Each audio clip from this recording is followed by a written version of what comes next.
By the way, I always have to explain this at the beginning because I had people come in and they were a little bit upset with me. They're like, hey, you're wearing shoes. Like, what is that? But because when December rolls around, I've got like so many Christmas socks that the only way to wear them is to put shoes on. Because I ain't wearing them with flip-flops, I'll tell you that much, because that would offend me and hopefully everybody else in this room. So there's that. And then somebody said, why are you wearing a sweater? And I said, well, because I have a terrible family. And what I mean by that is, and so Dryden is, I think, responsible for this. So I told Tony, I said, Tony, you need to really tape this thing on tight because I'm going to take this sweater off when I get up there. He's like, don't do that. I said, yes, I will. And so, so Dryden, for my birthday yesterday, presented me with this beautiful sweater, and I thought I wanted to present you guys with this beautiful, rather, T-shirt right here. And if I can do this without too much work, there you go. Yeah. There you have it. Yeah, I love my family. I said, Emily, somebody just saw it now. So I was leaving the house today, and I said, Emily, do you think this will be a little bit distracting for the sermon? She said, no, you got it, man. Just wear it. So there you go. Anyways, you keep giggling. If at some point it strikes you again in the sermon, just giggle again. You're fine. We like to laugh here. But it's easy to look around, right? Especially this time of year and think to ourselves, man, things are really messed up in the world. Like, things are really messed up in our culture right now. They're worse than they've ever been. Anxiety, like depression, are at an all-time high. The political climate right now is contentious and combative. Unemployment rate is through the roof. Morale is down. There's like mass cultural confusion when it comes to just sexual identity and expression. Families are fractured. Genuine relationships in so many ways have been replaced with digital relationships. And so it makes a whole lot of sense to look around and go, man, do we need God in a big way? Things are messed up right now. Well, a few thousand years ago, you could probably say the same about life in Israel. It was a time of political unrest. There were wars. It was a time of spiritual decline. The people of Israel were wandering away from God. They were facing invasion, threat of captivity, fear, anxiety, immorality. They were at an all-time high, and it was in the middle of that cultural and spiritual climate that God spoke a word of hope into a place of despair that would give his followers literally something to hold on to. And that word, that promise of the Messiah to come in Isaiah 9:6 was so uplifting, so comforting and timely. We're actually going to spend the next 4 weeks soaking in the words of this prophecy. And the goal is to understand what God said back then so that we could be blessed right now. And here it is. It's one verse. And like I said, 4 weeks in this one verse. Isaiah 9:6, for unto us a child is born, to us a son is given, and the government will be on his shoulders, and he will be called Wonderful Counselor, Mighty God, Everlasting Father, Prince of Peace. He shall be called. And this Hall of Fame messianic prophecy, it's been quoted so many years during the Christmas season, and I get it. It's predicting the arrival of Jesus and how he would arrive and what kind of Messiah he would be. But it is so much more than just a cute little verse we quote at Christmas. It gets literally to the core of who Jesus is.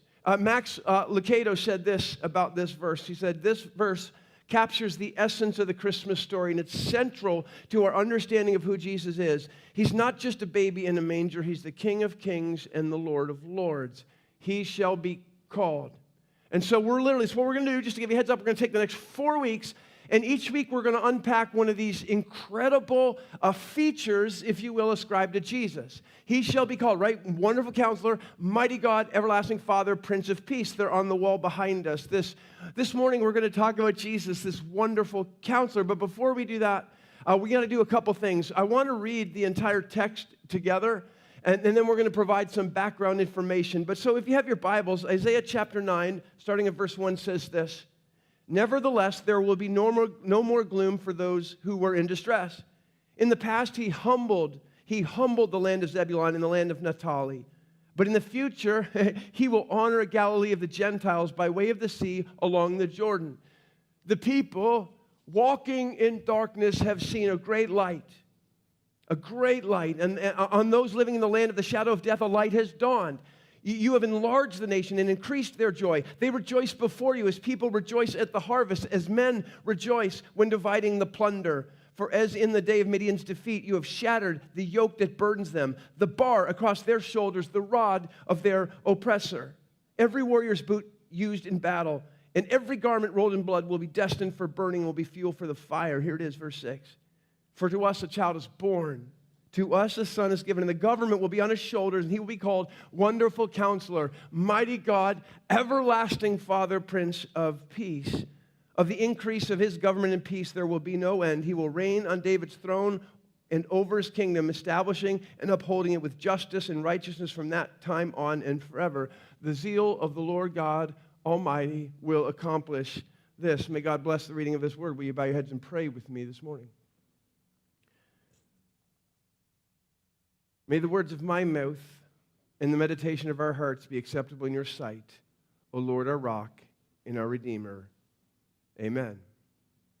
He shall be called Wonderful Counselor, Mighty God, Everlasting Father, Prince of Peace. And just to be clear early on, I want to make sure that we understand the prophet Isaiah, when he shares this, is not saying that Jesus, when people see him when he's on planet Earth, the people are going to call him by these names. That's not what he's getting at. In fact, if you were to read through the entire New Testament, if you were to read the Gospels, never once has he called any of those things by the crowds, by his disciples, by the angels that talk about Jesus when they appear to the shepherds.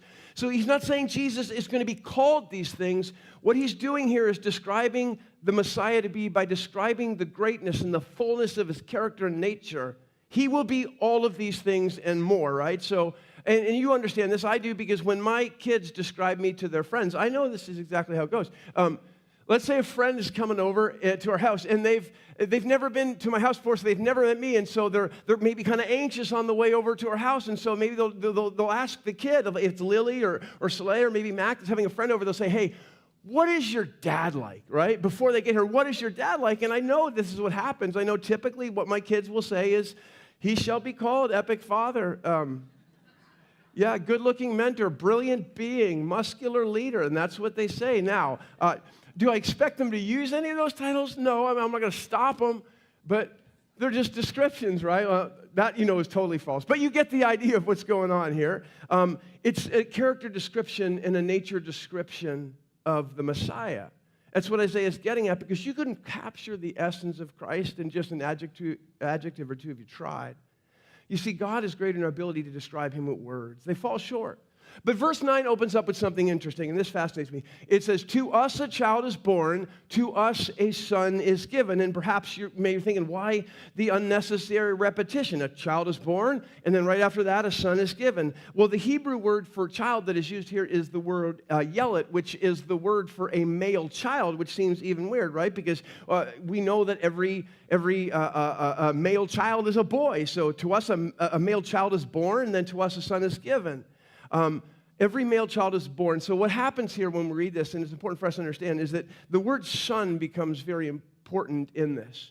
Because if every male child is a son, what's going on here, the male child, this is the prophet saying that Jesus will be the son of a human. Like a male child is born, and then a son is given. This is the prophet saying he will also be the son of God. Son of man, son of God. So his birth speaks to his human parentage, and the fact that he is given speaks to his divine origin. He's both son of man and son of God. That's what the prophet's getting at here. And that's the first thing that stands out to me. The second thing that stands out is this, is Isaiah includes himself in the company of those who will benefit, who will be the recipients of the blessing that this son's birth is bringing. So Isaiah's like, yeah, this whole thing is going to not just benefit you, it's going to benefit us, it's going to benefit me. He says, for unto us a child is born, to us a son is given. And when we read that, we ought to go, that's a little bit odd, right? You don't often think of children being born to a group of people, do you, right? That's not common. So Keith and Emily Sullivan they welcomed their baby into this world this week, just a couple days ago on the 5th. So we have some photos because it's Christmas time and we all love baby photos. Look at this right here. Yeah, big, oh, it's so beautiful. She is absolutely great. I went to the hospital yesterday, got to see and hold this beautiful baby. You know what's interesting on their birth announcement, right? You don't read on their birth announcement, this child was born to our small group, It's not on the birth announcement. Like, you can look, you read it. It doesn't say, you look at it, it doesn't say, this child is born to Journey Church. Now, we're going to love this child, and we can't wait to all see and hold this child, but it's just weird. So, like, back in the day when I was coaching volleyball at Muhammad Seymour High School in Muhammad, Illinois, in the early 2000s, the head volleyball coach got pregnant. She had her baby right before the season started, and she would bring the baby to practice. We never ever once heard her say, unto this team, this child is born. We just kind of hung out with the baby. So babies aren't typically born to groups of people, right? You say a baby is born to their mother, or a baby is born into their family, but this is no ordinary child. This is no ordinary birth. He is not just born to Mary and Joseph. He is born, he is given to you and me, and Isaiah throws himself in the mix. It's interesting, in Luke 2:11, you see something similar happen when the shepherds appear in the sky, or the shepherds are out there and the angels appear in the sky. And what do the angels say to him? Unto you, shepherds, a Savior has been born. And you're like, shepherds? Like, a Savior has been born to shepherds? That's just a little bit weird. But to sum all of that up, and to understand how it all fits together, this is God saying through Isaiah that even though things are bleak right now and the judgment of God is on them right now, take heart, because there's coming a day in which God will bless and rescue his people, but it's coming through a child that will be born to a woman, but not just any child, because this child will also be the Son of God, and his arrival on earth will benefit the whole world. John 3:16 says, for God so loved the world. This child will benefit the whole world. The government will be on his shoulders. In other words, he's setting up a kingdom across the world that will never, ever end. And it's important for us to realize this when we read the Bible, that the Bible, the whole Bible, Old Testament, New Testament, is all about Jesus. Old Testament, New Testament, all about Jesus. What's concealed, you can look at it this way, is revealed. What's concealed in the Old Testament is revealed in the New Testament. And what's contained in the Old Testament is therefore explained in the New Testament. But this whole book, Genesis to Revelation, it's all about Jesus. And so we need to get to the first part of Isaiah's description. He shall be called Wonderful Counselor. Now, just so you know, there's some disagreement among theologians whether this is one feature, like he's Wonderful Counselor, or it's two features. He is wonderful, he is Counselor. And so, by the way, either way you go with that as you read that, you can't go wrong. Whether he's wonderful or he's wonderful and he is Counselor, and you separate it. George Rawlinson is a theologian, and he said this in the pulpit commentary. He said, perhaps it's not very important just how we construe these names, whether 4 or 5, including certain compounds, such as Wonderful Counselor. And here's what I want to do. I want to just let you do your homework, and you can work on that yourself and see where you land. But I'll give you a little bit of a hint. In the Hebrew, wonderful is not an adjective. It's an abstract. It's an abstract. So this notion that this word wonder, that he is wonderful, in the context, in the framework of the Old Testament, a wonder was something that demanded God for the explanation. A wonder is something that demanded God for the explanation. That's why in Psalm 78 you read the psalmist is chastising the people of God because they've forgotten the wonder of God. And so in Psalm 78, the psalmist lists all these miracles that God did. And the reason God did these miracles is so that the Hebrew people was burned into their psyche, that they would see things and know that they could only be explained by God. That's this idea of wonder. So you read in Psalm 78, it talks about how he separated the waters and they got to walk on dry land, or how he was guided by a pillar of fire at night, or how he got water from a rock. And these things that inspired wonder into the Hebrews could only be explained one way. They could only be explained by God. That's this idea, this abstract called wonder in the text. And so Isaiah is saying that everything this Messiah would do would bring wonder to people. His birth, right, brought wonder to Mary and Joseph, to shepherds keeping watch over their flock. It brought wonder to the Magi who traveled from the east. It even brought wonder to Herod, who didn't respond great with the wonder of Jesus. But in his birth, he inspired wonder. And then for 3 years, he became a walking, talking miracle. For 3 years, inspiring wonder everywhere he went. But this morning, I want to look into this idea that he will be called Counselor, or Wonderful Counselor, if you translate it that way, because the bottom line is this: you can add the word wonder in front of all of those 4 characteristics. You can. He shall be called Wonderful Counselor. He is the wonderful, mighty God. He inspires wonder. He is the wonderful, everlasting Father. He is the wonderful Prince of Peace. Every aspect of this Messiah inspires wonder. And that's not a bad way to look at it, but if there's anything that is universal, it's this: we all need counsel. We all need answers. We all need wisdom. Each and every one of us. So if I were to ask for a show of hands this morning and say, how many of you this past year, how many right now are seeing a therapist or a counselor? And I say, just put up your hands. If you've been talking with in this past year, this past 2 years, hands, boom, boom, boom, would go up all over the place. Why? Because we all need counseling. Why? Because we're deficient on our own. We need somebody else that can come up with the answers. Harold Berman, a law professor at Harvard, said these words: our whole society seems to be facing the possibility of a nervous breakdown. Our whole society seems to be facing the possibility of a nervous breakdown. And why would he say that? Why would one of the finest legal minds in the history of this country say those words? It's because what we said earlier, look around. Like, we are living in a fractured world. The family is fractured. It just is. We can pretend it's not, but some of you have lived through and are living through just how fractured family is. I talked to a kid this week, and he was trying to convince me how excited he was that he was going to get 3 Christmases this year. Because he was going to be with this parent one Christmas, and then he'd have a second Christmas with this parent, and then another one over here with this half. And he was like, this is going to be amazing. And he was being told to celebrate that, and I get it. There are people that live that, and we have to find the good in it, and we have to find a way to make the best of it, and we should. But there's a part of that is something to mourn, not celebrate.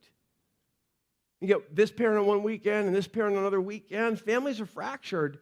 Intimate relationships, we said this earlier, are being replaced with digital ones. More and more people don't know how to talk, young people, eye to eye, and have conversations with people where they just kind of go down the road of intimacy and connections because we live with our heads down. We're addicted to our devices. Teens at a younger age than ever, I believe this, are struggling with anxiety and depression and self-esteem issues. Our students who have phones have access to the world. And all of the corruption in the world in the palm of their hands. And they're exposed, to be honest, to harmful, insidious lies about who they are, lies that through social media are made to look appealing, and they're getting sucked into this way of thinking and believing, and they're told this is the way you should see things, and they think it's a positive thing. They call themselves, I got woke, and it's not just them. I talk to parents all the time, and so many of our parents are just, such as our students, are reeling because the parents are left trying to pick up the pieces, and they're looking for answers. And how do I help my kid who's so broken, and how do I love them? And they get this depression, and it just doesn't go away, this anxiety, and it's always there. Or they see their teens embracing these dangerous lies about who they are, and they feel so helpless, parents do, to help their own kids and parent them through the difficulty, because it's nothing like the world we grew up in. If there were ever time for a wonderful counselor, man, I think it'd be right now, am I right? There's so much that we're facing. He shall be called Wonderful Counselor. You know, the Hebrew word for counselor here is the word yuetz, which according to Strong's, it denotes honorable rank. So it means one who is suited to stand near princes and kings and advise them. That's the history. That's what this word actually means. It means whoever this person is, this wonderful counselor, has the wisdom and qualifications to lead and guide the human race. That's what it means. This wonderful counselor has the ability to guide and govern and solve and advise in a way no one else on earth can. And you know this. Have you ever had someone come to you for advice, right? And they come to you, and they're up against it, and they're like, hey, if we can meet, and then they describe the situation, and they just go through the whole saga, and they want, because they want to know, what would you do, right? And so they explain the details and this whole big, long thing, and then at the end of it, they turn to you and say, now, what do you think I should do? And you look at them, and you're like, I don't know, I got nothing here, all right? You feel like anything but a wonderful counselor, so why do you feel like that in that moment? Because our wisdom, our insight is limited. I'm going to say that again. Our wisdom, our insight is limited. And generally speaking, when we need wisdom, right, we're in need of counsel, you and I, it's generally because of one of 2 reasons. When we're like, oh man, I'm in a pickle here, like, or I need some advice. It's either because we have messed up royally, or the world has messed with us royally. It's either because we've messed up royally or the world has messed with us royally. Think about it. This world's going to beat you up. And I don't have to tell you that because this is the holiday season. And there's something about this time of year Like the pain we carry, the wounds we have, the doubts, the fear, the sadness, it's like amplified or something this time of year, whatever it is about this time of year. Like if the world is beating you up financially, right? And you're looking around, you get these kids that expect gifts, and they're hoping for presents and wanting presents, and you're like, we just don't have the money. And so all of a sudden, you're all up in your head, and I got to find a way, and you're stressed out, and you're like looking for advice and counsel because the world's beating you up financially, or if the world's beating you up relationally. Like maybe you're just coming out of a divorce, or you're in the middle of one, or maybe you've got like family members that are estranged and they're not talking to you, or an adult kid that's rebelling, or even in your own house things aren't well, and so you're looking around, you're like, I don't even know what to do. And this time of year, it always seems worse, and you need counsel. Maybe the world's beating you up physically, and like some of the people in our body, you're fighting sickness, or you're fighting pain every single day of your life, or a chair attacks you. Whatever it is. And so just the weight of that just is eating at you, and you need counsel. Because listen, sometimes the world will mess with you royally. It will. Like it'll just mess with you. And a week or so ago, I sat down with Dennis. He's one of our elders. And he was just sharing, and you guys know so many of you have been loving on Dennis and Ethan and Megan through the loss of Patty, and just the sadness and the emotional roller coaster and the moments of anger, and it's just unrelenting. And so he's just updating me and sharing with me about how he's feeling and how he's doing. And here's the bottom line. I'm sitting there and I listen to this guy that I love immensely. And there's nothing I can do to make him feel better. There's nothing I can say that'll make the pain go away. Because we need the counselor. I mean, this time of year, it's so sad. On our street, I think it was like a week ago today, in the evening, I was walking down the street. My street, just a few houses up, I heard sirens. I'm walking around, and there was a 41-year-old man, 41 years old, 3 kids. His wife's looking through the house for him and goes into the garage where the weight room is because sometimes he's in there, and he had hung himself. And he was still breathing, so she was able to get him down, and he had to go to the hospital, and I don't even know if he's going to make it. You see, what you and I need, and a paid counselor is fine, and going to a friend is fine, and soaking up the encouragement of people that we love, we need to do those things. God provides those for us. But what you and I ultimately need is the wonderful counselor, the one that was given by God to stick himself into the middle of our problems and sit with us in there, because sometimes, listen, the world will mess with you royally. Other times, the pain you're in, the anxiety you feel, it's not that the world has messed with you. You need wisdom and counsel because you've messed up royally. Like, that happens. It's because you messed up in a big way. And so everything that happened, like, it's kind of on you. It's your own fault. You just brought it on yourself. This was Israel's issue, by the way, when Isaiah pens these words. This is Israel's issue. God had come to them to punish this people. They had turned away from God. They were worshiping idols. They were oppressing the poor. They had perverted justice. They were corrupt morally. All of it. Israel was in full-blown rebellion against God. And Judah, by the way, the divided kingdom was falling, and they were not far behind. So God had brought judgment on his people, and the Assyrians came in, and they destroyed the temple and everything that meant anything to this people. The mess that these people were in, they had brought on themselves. They had no one to blame but themselves. Years ago, I had a young man call me up on the phone. I know him well. And it was like 11 o'clock, and he was crying. He's like, I need someone to talk to right away. And so he drives over to my house. I'm like, the deck's open. So he sits on the deck, and he's just a blubbering mess. I'm like, what's going on, man? This is a kid I mentored. This is a kid that I baptized. This is a kid that when he fell in love, I did their wedding for them. This is the kid I got him his first ministry job. This is the kid I love. And all of a sudden, he's sitting on the patio, and he's tears. He said, I ruined everything. I blew it all up. I destroyed my whole life. I destroyed my family. I hurt her so much. I said, what happened? And it turns out that this young man for quite some time had been soliciting other men in the community for sexual encounters and meeting up with these rendezvous. And she had found his phone, and the whole thing blew up. And he's like, I need help, and I don't know what to do. He needed counsel, and he had listened. He had, and he knew it. No one to blame but himself. How often do we find ourselves in that exact same place? Maybe you lose your temper, right? You frustrate, you explode in anger, and you blurt something out, and you hurt a friend or a family member with what you say, and and you maybe ruin a friendship, and then you walk away, and you're like, man, I have no one to blame but myself. Or maybe tell a lie, right? Then in the moment, it seemed like the best thing to do because you didn't want to make a mess, but then the person found out it was a lie, and then trust is gone, and you're looking in the mirror, and you're like, oh, man, I'm such an idiot. I have no one to blame but myself. Or maybe you've not paid attention to your spouse and their needs, or just checked in on them the way that you are called to do, and now there's this great chasm between the both of you, and you don't know how to fix it. And to be honest, right, the only ones you have to blame are yourselves. That's the bad news.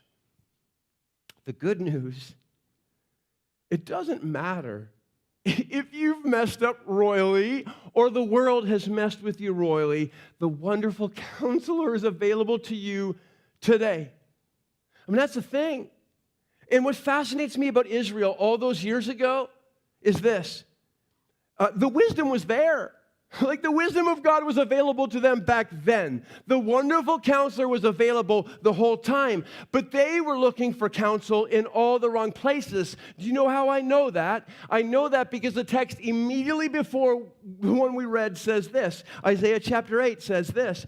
When someone tells you to consult mediums and spiritists who whisper and mutter, should not a people inquire of their God? Why consult the dead on behalf of the living? Consult God's instruction and the testimony of warning. You see, God's wisdom was there all along. The problem was they weren't listening to it. They were looking for answers in other places. They consulted mediums and spiritists, completely ignoring God's word and God's wisdom. You see, the wonderful counselor, James, tells us this. If anyone lacks wisdom, he should ask God, who gives generously to all without finding fault, and will be given to him. James makes that clear. Like the wonderful counselor has this unlimited supply of wisdom for every situation, and he's just waiting to hand it over to us, either in his word or on our knees. How often are you on your knees? And when you come across wisdom, do you listen to that wisdom? That's the question. Because where else are you looking for it? Like, just one of your friends? Is that the deal? Hey, I got this situation, man. What do you think? Or just like run to the internet. You go to Siri. You can hook me up, or maybe you call into Delilah on 97.1, and she can figure it out. Like, where are you looking for the answers? Blessed is the one, the psalmist says, who does not walk in the counsel of the wicked, but whose delight is in the law of the Lord. You see, the question is not, is the wonderful counselor available to you? That's not the question. The question is, will you listen and do what the counselor tells you to do? That's the question, because he shall be called. He shall be called. So, in other words, this text, right, is talking about who? It's talking about Jesus, which means what? It means all the fullness of God and the wisdom of God was to be in this Messiah, was to be in Jesus. We see that clearly in the Gospels very early on. In Luke chapter 2, Mary and Joseph and their entire clan got to go to the Passover, right? So they're heading to Jerusalem, and they make this big trip. They got uncles, aunts, this big caravan, and they head there. They celebrate the whole deal, and they're leaving. And so they take off, and they're a day into their journey back home, and Mary's like, hey, Joseph, I got a question for Jesus. Could you go find him? Because I need to find out. And so Joseph is like running to all the uncles and cousins, like, hey, do you know where Jesus is? No. Hey, did you see Jesus? No, I didn't see. And he's going to all these people, and he can't find Jesus. So Joseph runs back to Mary. He's like, Mary, they're a day, by the way, into the journey. Mary, like, I don't know where Jesus is. He's not with anyone. Could you imagine what that was like for Mary and Joseph? Like, oh my goodness, like, we lost God. Like, it's bad, man. And like, you had one job to do, right? One job, and he's gone, and so they have to turn the whole caravan around, and they go back to, it's like 3 more days before they finally find Jesus. And where do they find him? He's in the temple, and the teachers of the law are asking him all these questions, and they can't even make sense of the wisdom in his answers. The wisdom of fullness of God was with Jesus. He should be called Wonderful Counselor. And then this, he begins his ministry. And there are 2 groups of people that all the time they're on Jesus and they're trying to just trip him up in his words. They're trying to make him look bad before the crowds. It was the Pharisees and the Sadducees. And you can read throughout the Gospels where they're coming up to him with all these questions, like, we got the perfect question. We're going to stump him, and we're going to make him look dumb so the crowds won't like him. And the crowds will come back to us. And like at one point in Matthew 22, they walk up to Jesus. And you have to understand the tension between the Jews and the Romans, right? And they believed, the crowds, that Jesus was the Messiah, which meant that they believed that Jesus was going to come and deliver them from the Romans. And so the Pharisees and Sadducees, they walk up to Jesus, well, we got him.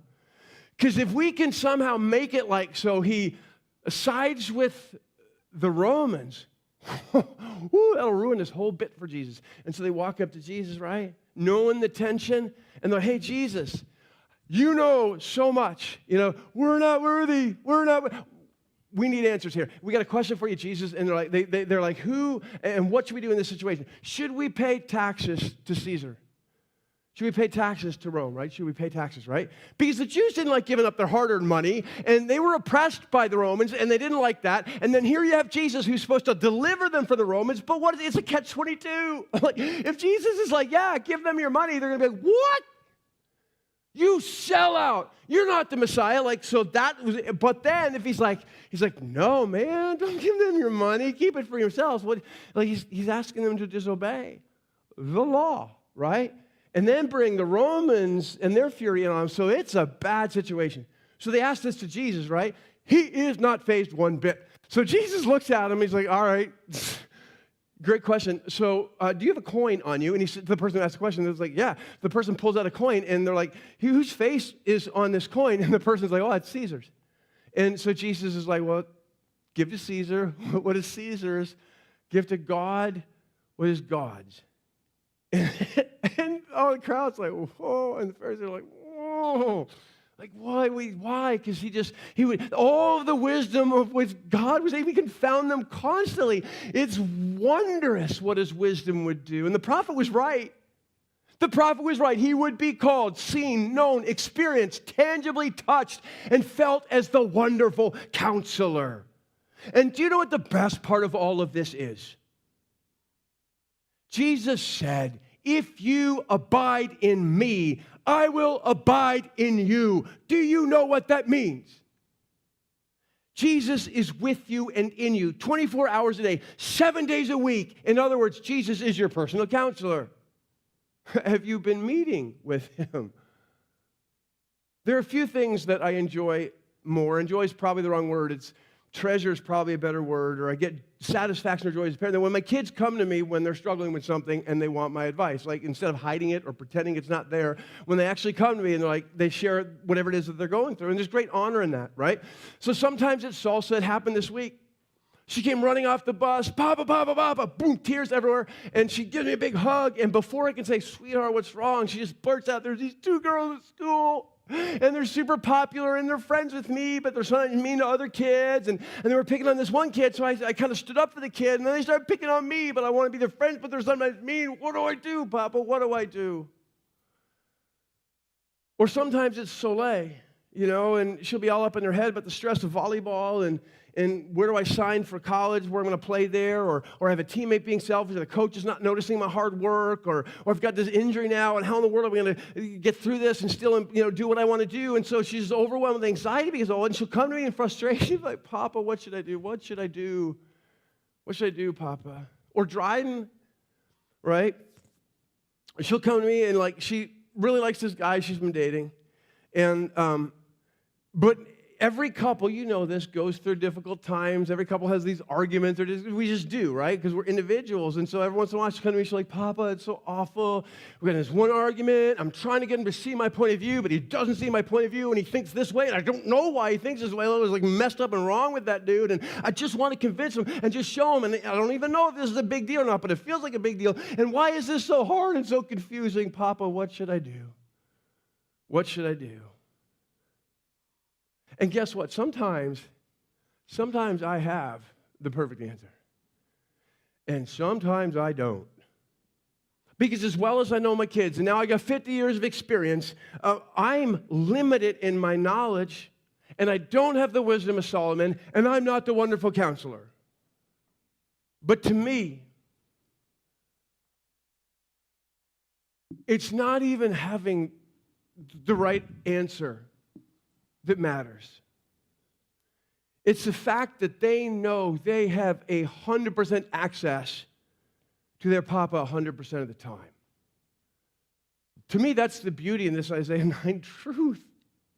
You have 100% access to the wonderful counselor 100% of the time, 24 hours a day, 7 days a week, if you just run to him and say, what should I do, Papa? What should I do? Jesus, the omniscient, the all-knowing, the all-wise God is your personal counselor.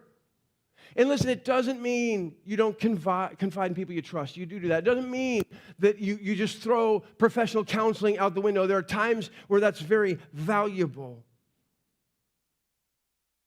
But as helpful as they can be, I'm telling you now, they don't have all the answers. They don't. They're limited in their wisdom. And so whatever it is you are going through, don't attempt to work your way through it without daily consulting the one that is called Wonderful Counselor, made available to you. Will you pray with me? Father in heaven, thank you for the wisdom revealed in your Son. Thank you for the wisdom given to us in and through your Son.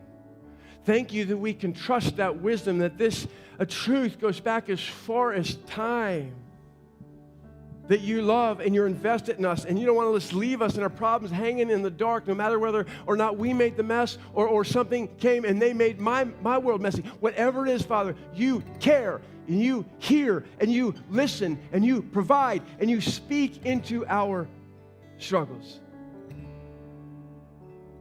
In the busyness of this season, when everything is magnified and amplified and the emotions are on all-time high, Father, slow us down